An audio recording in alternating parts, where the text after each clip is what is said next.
Hey guys, I'm Elliott. This is Everything Elliott. You can see we're standing at my pond today. Well, that's because today's going to be a little bit of a different video than I would normally put out. This is going to be something that I consider too good not to share, and I recently discovered it and found something that works and wanted to share it with you guys. So if you're like me and you're on a well system and you have some grass you need to water, you more than likely don't want to run your well dry by running sprinklers for hours on end.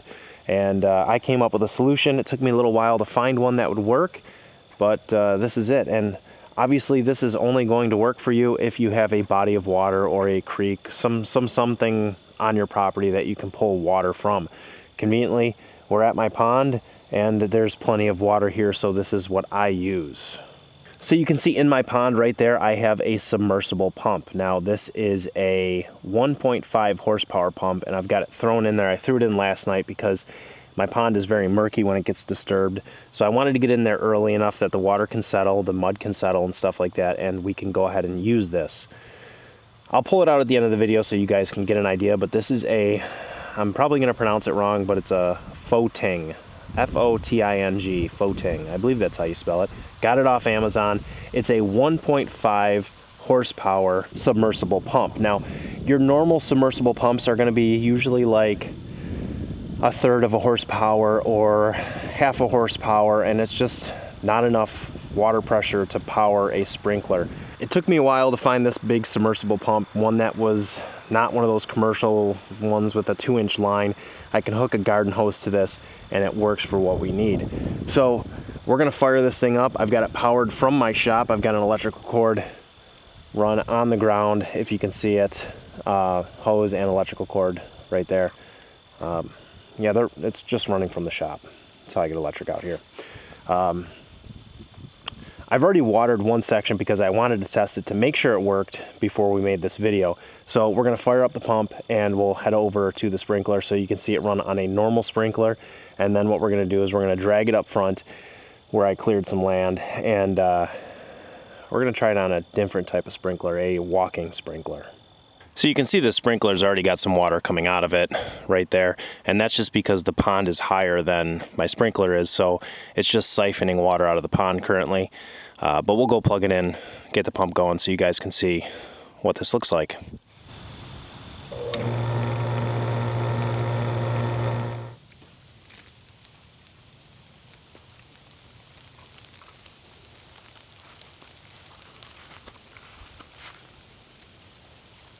I know catching sprinklers on camera is kind of difficult to do, but I assure you that it is reaching 10 to 12 feet in the air. It is working very well, and I can leave that sit and run now for hours. Obviously, I'm not going to leave it sit and run for hours on the same spot, but I'm not wasting any of my well water. It's pumping out of the pond, and I'm not concerned about it drying out my pond. So now that you see it works on a regular sprinkler, we're gonna go grab the walking sprinkler. I'm gonna drag the hose all the way up to the front of the house, and we're gonna water some grass up there. All right, so this is what I call a tractor sprinkler. Some people probably call it a walking sprinkler. There's probably a bunch of different names depending on what region you're from or what you grew up calling it. So it's a pretty genius idea. As you put water pressure to it, it spins this top bar depending on the angle that you have these bars set at. So since I have it at an angle, it's going to want to push it this way, and as this gear rotates, it spins this tire. Well, it spins both of them actually. And then this front wheel is the guide wheel, and it actually runs on the hose. So once we hook it up, we'll kind of double back the hose, and this will ride on the hose all the way back to my well essentially, even though we're not hooked to the well, but it'll go over that way. Now you can see I'm gonna miss probably about 40 feet here, but that's okay. I've never tried this with the sump pump, so I wanna make sure it works first before I go and drag out a whole nother hose just to get that extra 40 feet. But if it does work, then tomorrow when I water this again, I'll get the longer hose out that'll extend all the way out there. And for today, I'll just grab the garden hose and get this little section with my well. I know the point was to not, and you're a lot of road noise. Yeah, we're right up by the road. So I know the point of this was to not do it with my well, but for that little section, we'll be all right. Just, I don't know, we'll do it. So let's get the sprinkler hooked up and we'll go plug it in, see what happens. Again, since we're downhill, it's siphoning water out of the pond. That's why you see water running here. So it'll probably start spraying me once I get it hooked up. Yep, there we go. So we can stop it so I don't get soaked. All right, are we in low gear? Let's put it in low gear so it goes nice and slow. Low gear. And yeah, I guess you could put it in neutral too, so if you want it just to stay put, you can do that as well. All right, let's get this set up. I have a follow set right on there. And then all we have left to do is go plug it in.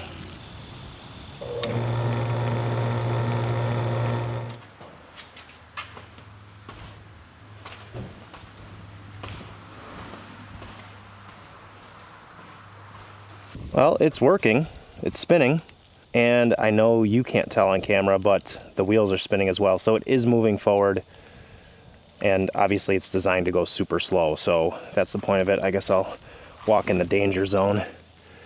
Yeah, my feet are getting soaked right now, but it is moving, albeit very slowly. All right, I guess the best way to capture this is going to be a time lapse. Just wanted to give you guys a quick update. I really didn't think that was a lot of water pressure coming out of that, so I walked the hose back and actually found a kink in the hose, and it seems to be working a lot better now. I know it's tough to gather how far it's going, but it actually is hitting me here now before it was getting to, like, well, you can actually see the watermark. So it used to be getting right there, and now it's hitting the old crocks. Wait, but here, I tell you what, I'll leave a crock here. Let's be fair. Let's do it on the edge where it's right next to it. So it's hitting where my crock is, and it used to only be getting to right there. So quite a big difference. That should make it move faster too. And you can see that it is actually, I'm getting super wet doing this. It's getting the old hot dogs wet. Black, black, black, black, black, black, black, black, black. It is moving. You can see we've got extra loop there. So slowly, but surely.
All right, that thing is still humming behind us there. It's still moving. It seems like it moves much slower because the ground in front of it is now wet. When we first started it way down there, it was moving a lot faster. I should also say I stopped and put it in high gear, but it seems like the ground is becoming so wet that it's actually like losing traction in some spots. And the next area that we have to do all through here is too wide for it anyway, so I'd have to like do an S-curve or something. So I'm just going to grab the regular sprinkler, and we're going to do it with the regular sprinkler. But everything else, all that worked out really, really, really well, and I'm super happy with it. It's been going for about 3 hours now. So yeah, 3 hours of well water that I didn't have to use. But before we finish this video, let's head back to the pond and let's go check out the pump so you can see what that thing looks like.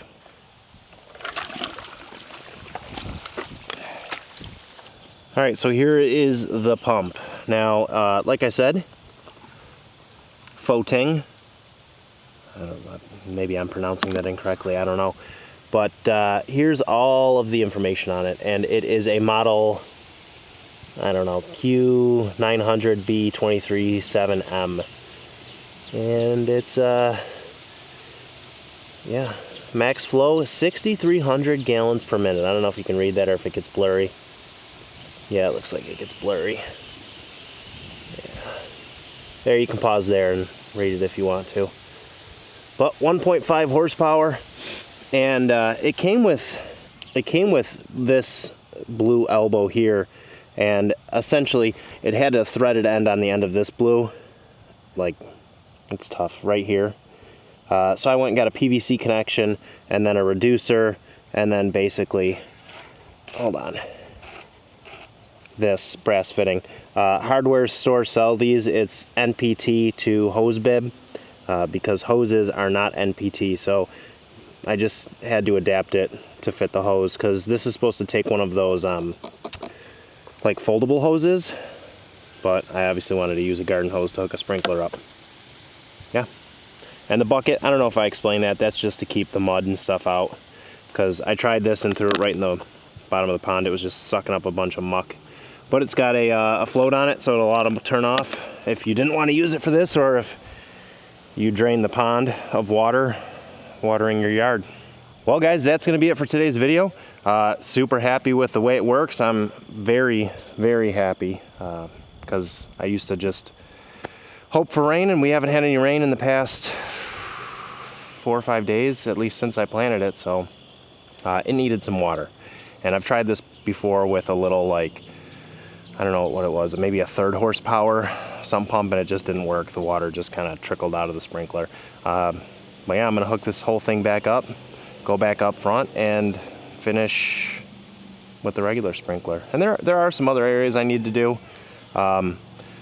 Behind the shop, this is the wood yard expansion, and oh boy, looks like we had an accident.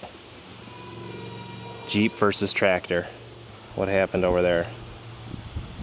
Mom must have ran into him. He is upset. Yeah, like I was saying, I got the wood yard expansion to do. I ripped a stump out over there where the tractor is, and then where I took down that big tree next to my shed. That all needs to get watered and planted, because we have a party in 2 weeks, and my wife said that the yard needs to be presentable. Thanks for watching, guys. Hit that subscribe button. Hope you enjoyed, and I'll catch you on the next one.